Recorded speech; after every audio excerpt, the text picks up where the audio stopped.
Hi, I'm Pete, and welcome to Just a Few Acres Farm. It's been hovering around freezing this week, and it's gotten very windy, so limited outdoor stuff. And the cows, well, the cows are happy. They have things to eat. Even Patty's happy. Content, let's say. Right, Patty? I'd say you're content. Yeah, you're not yelling at me. But you're feeding your face, as always. I gotta do some work with the pigs, and I thought I'd bring you all along, but first we gotta make sure these guys have a nice buffet.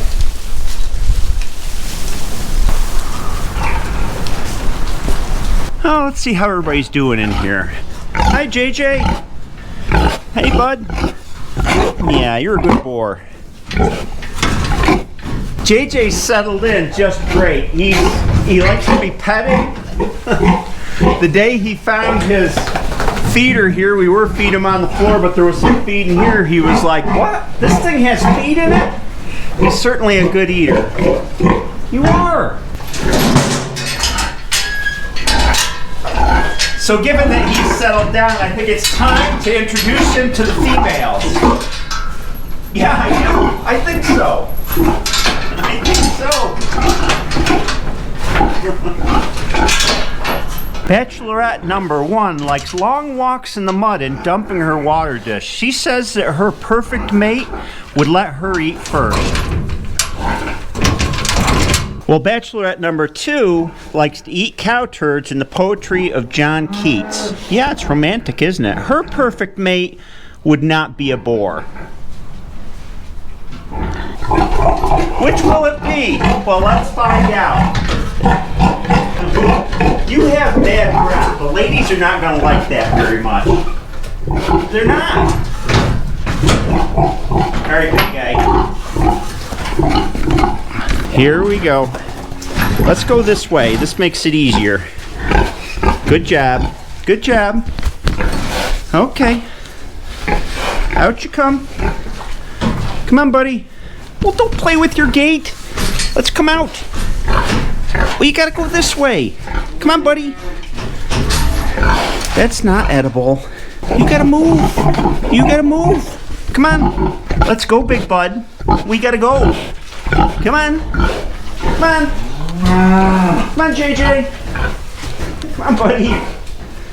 We got somebody to introduce you to. The winning bachelorette is Red. Meet your new boyfriend. They decided to switch places. Red, you can't stay in here. Come on. You gotta go out. You gotta go in and see your new buddy. There we go. Let the romance begin.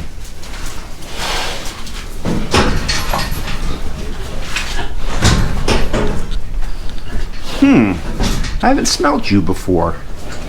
Are you a boy? You guys gotta make some of these. Little piggies. Oh, the boar's already getting in the habit. Little boarling. Oh, she's not buying it. Get up. I want to play. They're no fun, are they, Billy?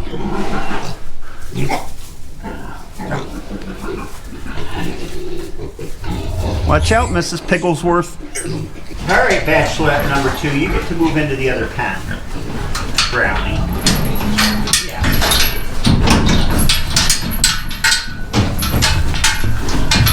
Oh. Now we're gonna gate for you. You head in there. Go ahead. There you go. Waddle on in.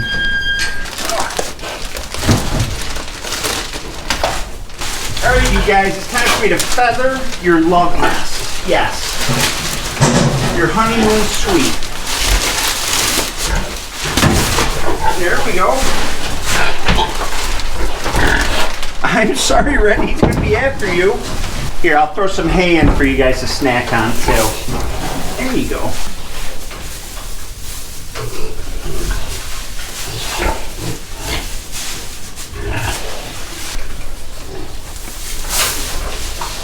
These are 2 big pigs. Where are you going with that hay, Red? They're keeping their distance for now. And here's your champagne.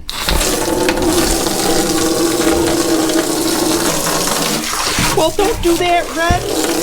You're a sloppy drinker.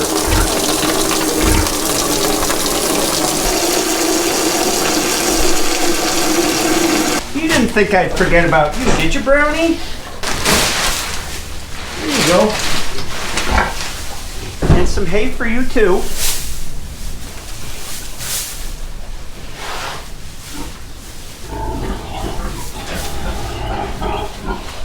What we're doing in here, different from last year and previous years, is we're putting our pigs into deep bedding for the winter. And all deep bedding is you gradually keep adding bedding without cleaning it out to build.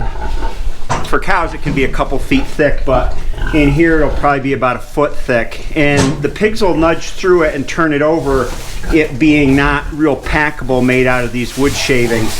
Straw packs down, the pigs have a tough time getting through it sometimes. And that bedding will start to compost in place and generate heat, so it'll give the pigs both a nice cushion from the concrete, it'll be able to keep them out of the wetness, and also give them some heat from the composting process to keep them warm in the winter. We wouldn't farrow in pen conditions like this because there's too much of an opportunity for the piglets to get stuck and get laid on or get buried. But for big pigs, this works well. So of course JJ's in here to breed Red. We've lost track of Red's cycle, so sometime within the next 3 weeks hopefully he'll breed her. We'll be watching out so we can mark it on the calendar, and then after that he's going right in with Brownie over here. Titus, were you looking to see what's going on? Hey big bud. Howdy cows. There's nothing to complain about, there's plenty to eat in here on both sides. Oh, yep.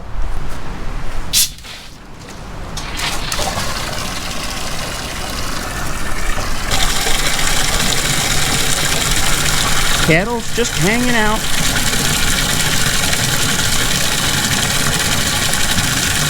We brought the cattle in finally to winter pasture the day before yesterday. I have never grazed them so late. I like to think it has something to do with the way we grazed them this year. It seemed to work really well, the open field grazing, but I think it was also a warm, wet fall that kept the grass growing. They'll be in here eating hay for the next 4 months, 4.5 months. Usually they go back out on the pasture sometime towards late April, and we have lots and lots of hay because we started feeding late this year. We're gonna have plenty of hay. That's a good feeling.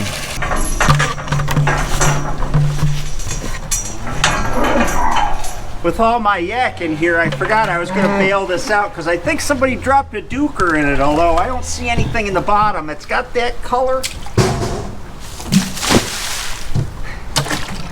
Yes, I know there's a plug in the bottom of the stock tank, but it's a heck of a lot quicker and easier to just bail it out. It takes about a minute.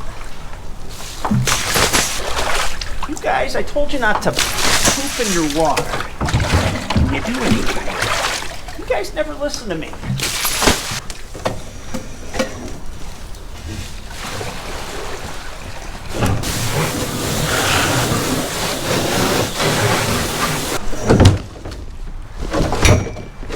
Okay.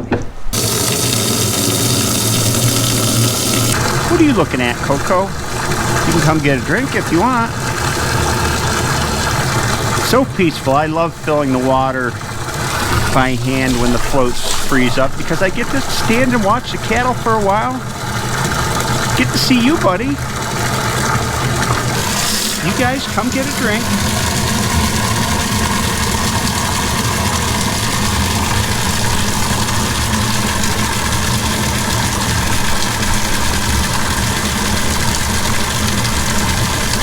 You come on in too.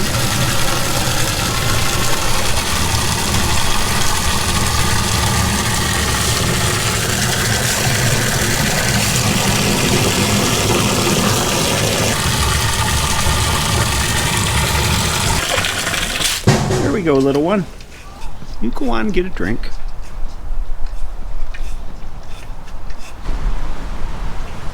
Windy. Boy, the wind is blowing. A little update on our feeder pig business plan.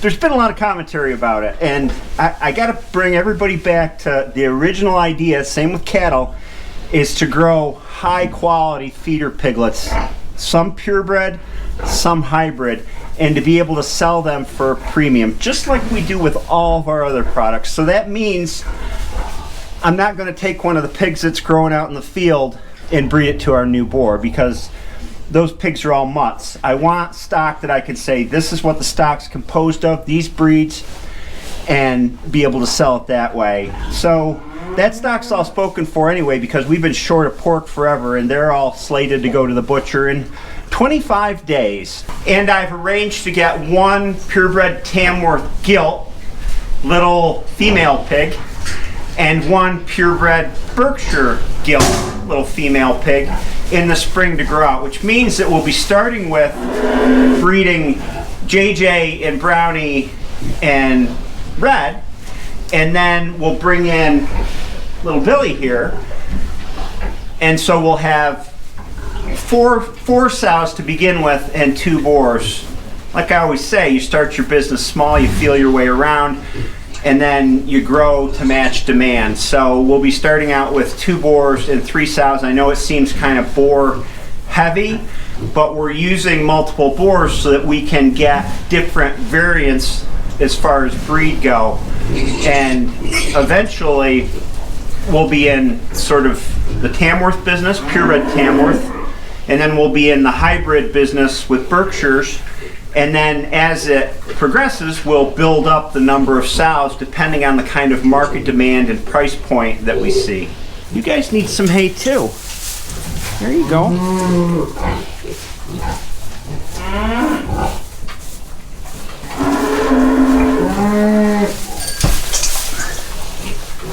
The reason I'm giving these guys hay is because I want them to be able to bury themselves in it when they get cold. The big pigs don't need that, so they get wood shavings, which are easier to shovel out. You get right in there, Tiny Tim. How's it going, little porkers? How are you guys doing? I see you've been digging to China. Look at that. I know. I'm aware of it.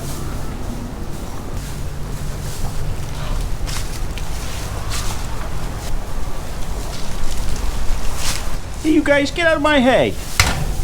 You little monkeys, this is to go back in your bed.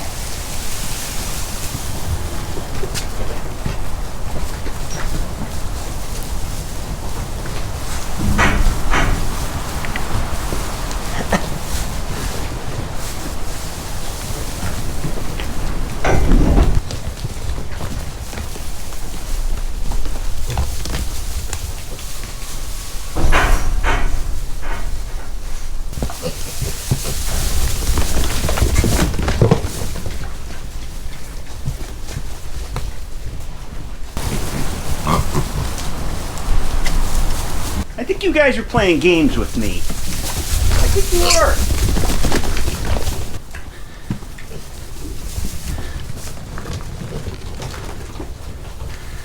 What a bunch of goofballs. That ought to keep them warm tonight. Slops on the menu, your favorite.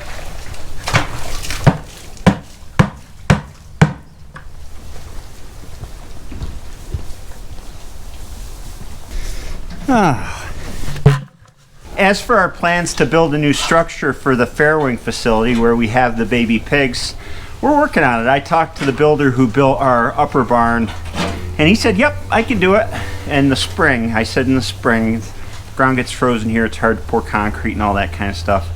He may pour the slab, I'll build the coverall. He may do it all, it just depends on my workload, but I plan on it being nothing fancy. Even though I was an architect, I'm in for pure functionality with these sorts of structures. Just coverall, which is a hoop structure, 12 foot tall, probably 30 or 40 foot wide, 40 or 60 foot this way, and then along one side, just like that farm that I saw, we'll have farrowing pens.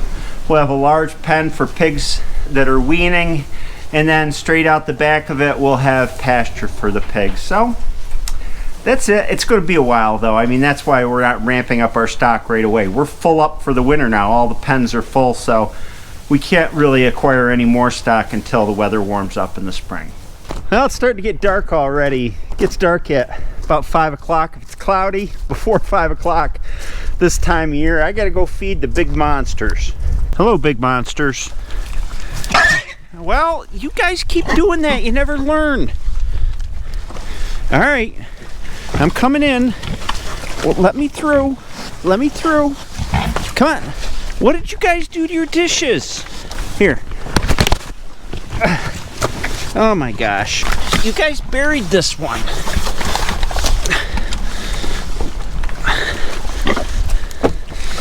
You guys are terrible. Go and eat. Look at those hams on Bossy Pig.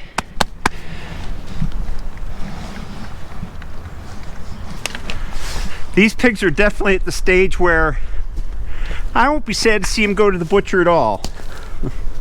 That's the way it is with pigs. They get pushy. Well, that's kind of pretty, the sun coming through the clouds there. It's getting ready to set. Hi, ladies. Huh? You need some water, don't you? I gotta get these ladies some water, but I'm running out of light here, so it's time for me to say goodbye. I hope you enjoyed this video, and I'll see you next time.